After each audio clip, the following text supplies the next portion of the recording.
In this part of the course, I will show you practical examples, cases about the green competencies or related to green comp framework, European framework, and they are like a kind of 12 sustainability competencies and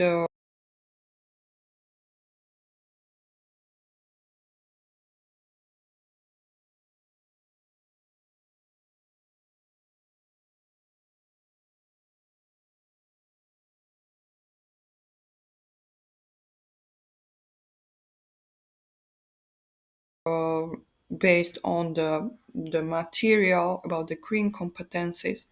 I will present the cases that you can find also in this material to kind of help you to understand practical application of these green competencies. So the first case is about a school teacher called Fatima. So she cares a lot about her pupils and would like to take them out for outdoor learning. She knows they would benefit from spending more time in nature.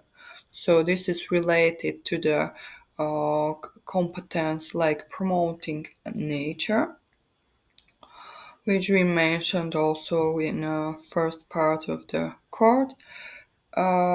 However, she finds this impossible due to the dire state of the natural surroundings in her community, including its important river. In fact, locals would rather travel to other places outside their region to be in nature because of her investigative nature or attitude, so which can be really related to critical thinking and exploratory thinking, which we were also speaking about in previous parts of the course. Fatima decided to approach these challenges as a sustainability problem. So, and this is related also to the competence of problem framing and valuing sustainability. So, not only is the area underused, people also make pollution levels worse when taking the car or flying to other and more distant places. So, these days, the river is polluted with toxic waste from the industrial district nearby and household waste such as plastics. The surrounding area resembles a landfill and requires restoration.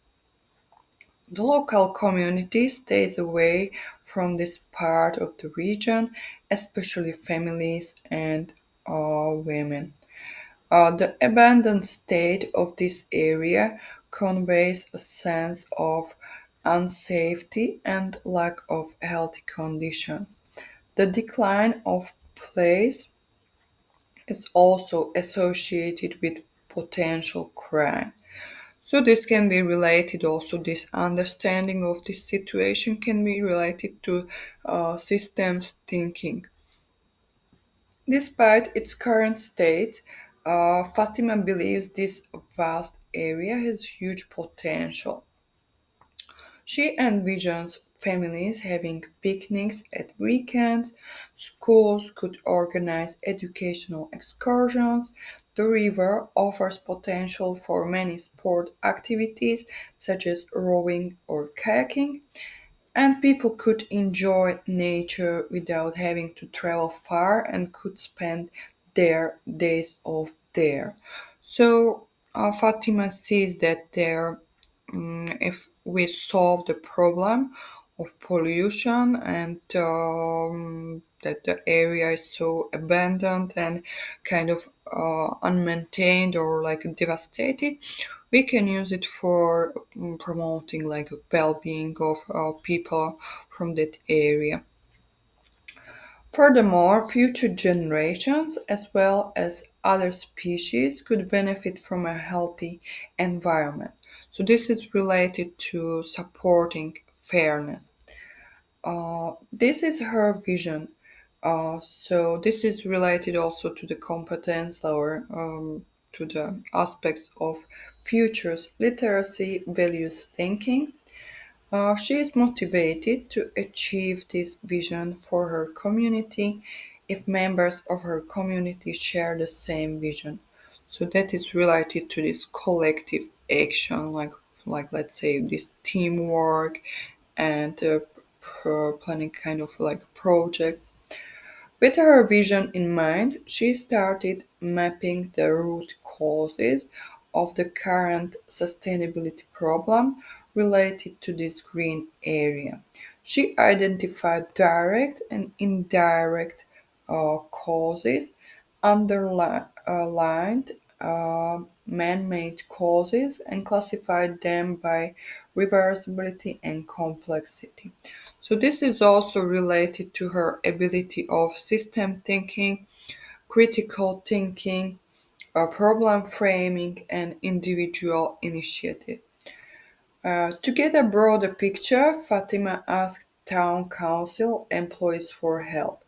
They are responsible for the area and know who and what the main sources of pollution are. So this is related also to collective action, again to kind of like teamwork, and as we mentioned also about the when we were dealing about the kind of like political agency. So this is also related to it.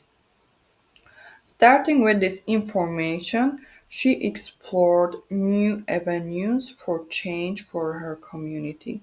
For example, by focusing on local businesses and finding incentives to build a local circular economy hub.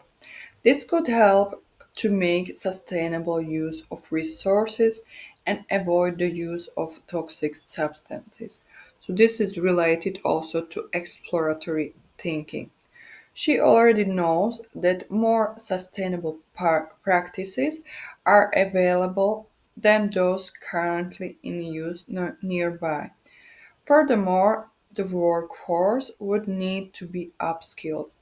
At the same time, people would need to adopt greener lifestyles, such as reducing their use of single use plastic, eventually cutting it out altogether, and using green spaces while walking more. Related to this, public and private investment should prioritize the rollout of shared green transport both for households and businesses. Fatima knows that leading by example is an effective way to build trust and inspire young children. So, even if quite reluctantly at first, she stopped driving her car and started to commute to school by bus. So, she's using this kind of skill of adaptability. Together with some parents, she petitioned the school canteen to make meals vegetarian with one vegan option per day. So this is also related to that political agency and collective action. She is not, or at least not yet, a vegetarian, but it is related also to that adaptability, which we also mentioned in previous parts of the course. Once on a Saturday morning, she organized a treasure hunt for the whole community.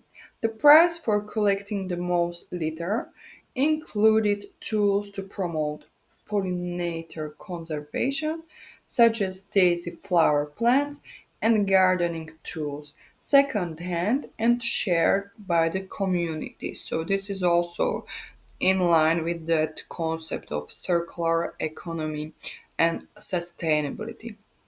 So this is one of the cases or like examples like how in real life you can kind of apply or use these green competencies.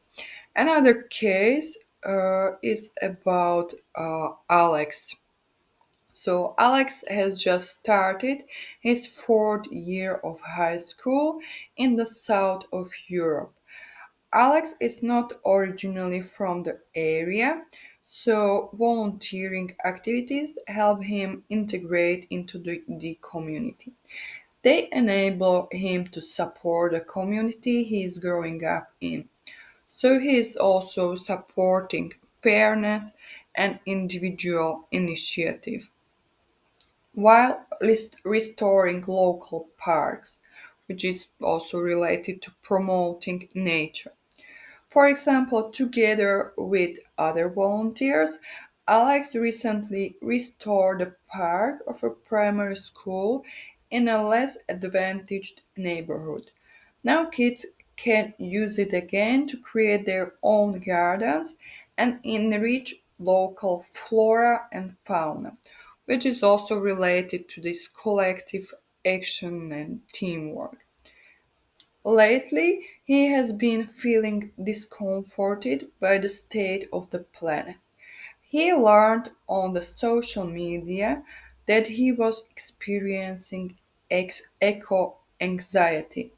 Frustrated by the idea of inaction, last week he signed up for a laboratory at school. That's also his individual initiative, like which is also one of the competencies. It is entitled Are We on Track to Achieve the SDGs by 2030? In groups, learners focus on various SDGs. Each group examines their assigned SDGs, including targets and indicators. They explore the implications and current achievement of those SDGs at their community level. Finally, they need to identify and agree on steps, action, and policy recommendations for their community to achieve those SDGs by 2030. His group was assigned SDG 12, Responsible Production and Consumption. Eager to start, Alex and his teammates uh, performed a web search for more facts and figures and on SDGs and best practices on SDG 12. So this is related to their ability of systems thinking and critical thinking. Inspired by young people worldwide taking action for the planet, they decided to reflect on how they would envision their community in the future. So, this is related to that future's risk literacy and valuing sustainability. They created a vision anchored in sustainability principles such as equity and justice for the present and future generations. So, this is related to supporting fairness and the restoration of nature to limit global warming to 1.5 Celsius compared to pre industrial levels. So, that's also related to promoting nature. They envision their community transitioning to a circular model where inclusiveness and safety are promoted together with responsible production and consumption. However, their community is still far from becoming circular. This poses a serious problem to the health and well-being of the community and local natural ecosystem, and it also exacerbates inequalities related to problem framing. They're aware that reducing waste is one of the main pillars of the circular economy, which is related to exploratory thinking. Therefore, they adopted a systemic way of thinking to trace causes and place the challenge in context. So it's also related to their ability of systems thinking. To reduce waste in the community, They drafted a strategy linked to the goals of the waste hierarchy, uh, which is on this picture. Starting with the most urgent activities, they decided to partner with schools to introduce educational activities. For example, senior students could help younger ones to separate waste correctly and recycle waste. That's also related to their individual initiative. Learners would then pass on this knowledge to their families. Alex and his teammates would also organize a cleanup of the parks surrounding their school together with members of the community. So it's related to this collective action. Afterwards, they would send pictures and a signed letter to the local council to request preventive action to avoid littering in the future, which is also related to political agency. They would set up a clothes exchange with their friends to encourage people to reuse resources and reduce resource consumption. This would enable them to share and exchange clothes, fulfilling their pledge to reduce their consumption of fast fashion, which is related to exploratory thinking. Alex has always loved new things and has been taught by society that clothes form part of his identity. Nevertheless, he knows he should reconsider his priorities, which is related to his ability to value sustainability and critical thinking and find satisfaction from other things. So this is also related to this adaptability that he can kind of or we can change our habits and kind of value system. If this model were successful, they could then look for ways to extend it to include the whole community. At the same time, they would keep in mind that traveling to exchange clothes should remain minimal and green. Finally, they would promote waste prevention in the long term. They would ask policymakers to discourage businesses from designing products with a short lifespan, planned obsolescence, and encourage people to consume less and better. So these were like examples of how to use these green competencies in practice, like in the practical examples of initiatives of people, like when we were speaking about the environmental projects and the teamwork and similar, like let's say political agency and so on and critical exploratory thinking and adaptability. We also sketch these kind of possibilities, and here we see them also like in kind of like real life scenarios, how it can work and how each of us can kind of contribute to sustainability.